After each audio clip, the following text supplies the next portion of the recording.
Hey guys, welcome to episode 8 of my Imperium review series.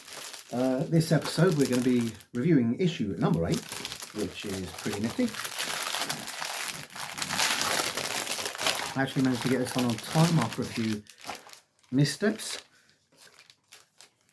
First thing we get this one, some dice. We've got 6 dice, which we'll add to the dice we've already got. Most important thing, a base, followed by a Necron Overlord. Now this is a newer build. Oh no, it's not. This is one of the older builds actually. This is 2013. I know they've done a lot of newer Necron guys, but this is an 8-year-old build, still looking fantastic. A lot of detail on this guy, a lot of work, and frankly a lot of delicate bits, so be careful with your clippers.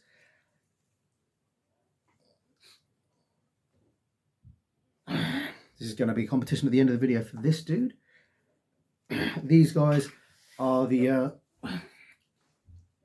leaders of your army, kind of equivalent to a captain, or something similar to that. So that's going to be going to somebody at the end of the video.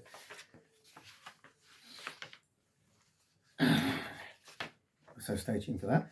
Obviously, we've got the signature of our very own Overlord Ian there.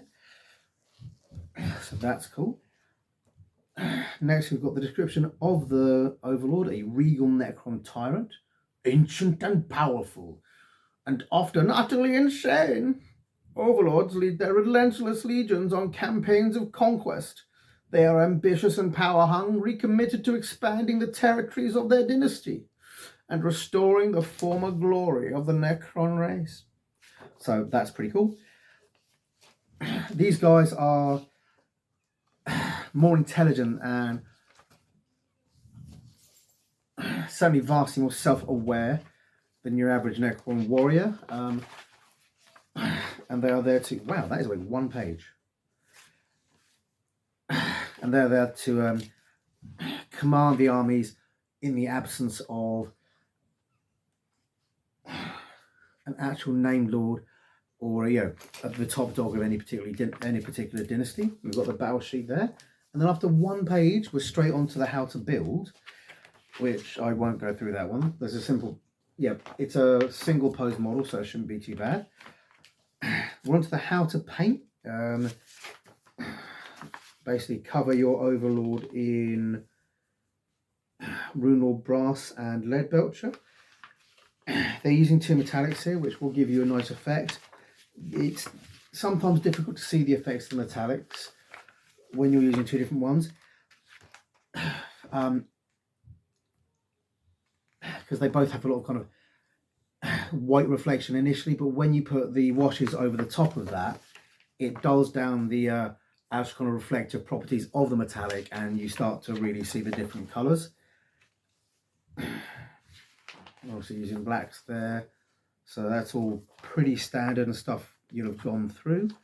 And obviously most of this just needs to be dedicated to going back over your previous Necrons with the paints you got last week and making these look cool. We've then got the Overlord Rises, which is a nice mission briefing using your battle mat and your Primaris Aggressors that you got in issue 6, and that's pretty cool. Just looking there, we've got the Aggressors with their movement 5, weapon skill 3, wounds 3, strength 4, toughness 5, and attacks 3 and save plus 3. You can see, as I guessed a couple of weeks back, they're most likely going to be toughness 5 because they've been toughness 5 in all the previous iterations of them. Not there's that many of them, but it is cool. It does in combination with their 3+ armor and their I believe 3 wounds each, make them quite tough, which is nice. We've then got the Flamestorm Gauntlet, both in melee and attack,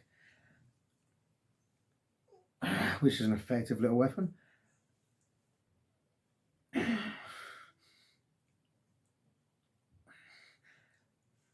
each one of them getting 2d6 on the assault, which again is not, and assault rather, which again is not terrible at all. Then you've got the Overlord with a movement 6, a little bit faster, 2+ weapon skill, so a little bit better in the weapons, wounds of 5 and strength of 5, so same toughness and a few more wounds than one guy. And sorry, better strength and toughness 5. 4 attacks and a 3+ save, making him a very effective combatant. He's got a Void Scythe, which is twice his strength, giving him strength 10. In most previous editions, 10 has been the maximum strength. But either way, strength 10 is really going to make a mess. AP -4, which means the Primaris Aggressors are going to get no armor saves, which is nasty. Save of 3+ himself, making him very tough. And when attacking, subtract 1 from each to hit roll. So it's stronger, but it is more likely to fail. Living Metal, this model regains 1 lost wound at the start of each of his turns. So yeah, this guy is very, very tough. If your aggressors don't kill him in the first turn or two, he's probably going to outlast you. So this guy's pretty badass. And then we've got this lovely little battle with the battle mat here and the guys going in. He has one guy going forward and then him going forward.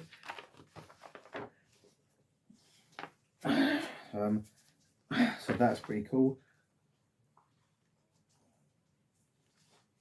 Then these guys going forward and making quite the mess. So that's all pretty straightforward. That is a short video. I've done this in 6 minutes. Yeah, not much lore to go through, and whilst they seem to be working the example as one guy goes in and then 2 guys go in, instead of all 3 going at once, it is still fairly straightforward. Yeah, basically one of your guys goes in, takes damage, they've got him then falling back, and your second 2 guys going in and flame-throwing the fuck out of the Necron Overlord and then potentially killing him. So that's pretty fucking cool as well. I'm padding this video now. Obviously on the inside of the back page you've got the standard thing, which is go into your local stores, check out the stuff online, and check out the other things you get as well. And then on the last page,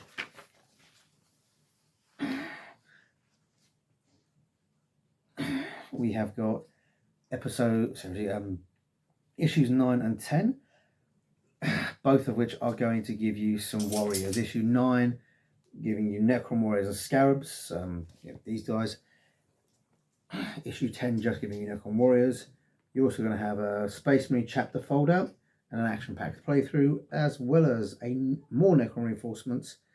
Paint your new models, so more advice on painting, and a new playthrough. And I don't know if you can make out, but these guys have been washed, and you can see it's actually a little, it's actually a little easier to discern the different metallic layers once they're washed, so that's going to be pretty cool. Yeah, I've extended this video to 8 minutes, but that's it for this issue. Very simple, very straightforward, no real solid fluff to go into. No extra little bits. You've got your degradation charts and your weapon name charts, so you can name weapons. I went into how much I like the naming stuff pretty extensively in a previous episode, but all this stuff is added value, which makes it worth keeping. All this stuff is free. Well, it's not free, you pay for the magazine.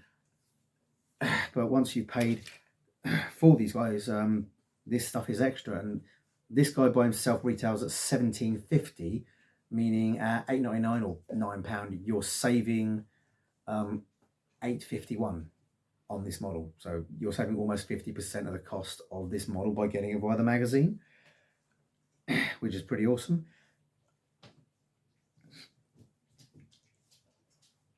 GW's individual characters have a lot of detail on them, but on the other side of it, they are not cheap. 17 50 for one model is a lot. Getting it this way is much better. At the same time, when you look at the packs and you're paying £25 to £30 for 10, 50 or 15 models, or even more sometimes, plus some extras you can use, it's kind of swings and roundabouts. As always, I'm not keeping this guy, so subscribe and comment, and I'll roll a dice, and anybody who subscribed to the channel who comments is viable to win this Necron Overlord. I'm keeping the dice there. Okay, I hope you guys enjoyed that one, even though it was a short one, and I will see you guys next week for more Necron goodness.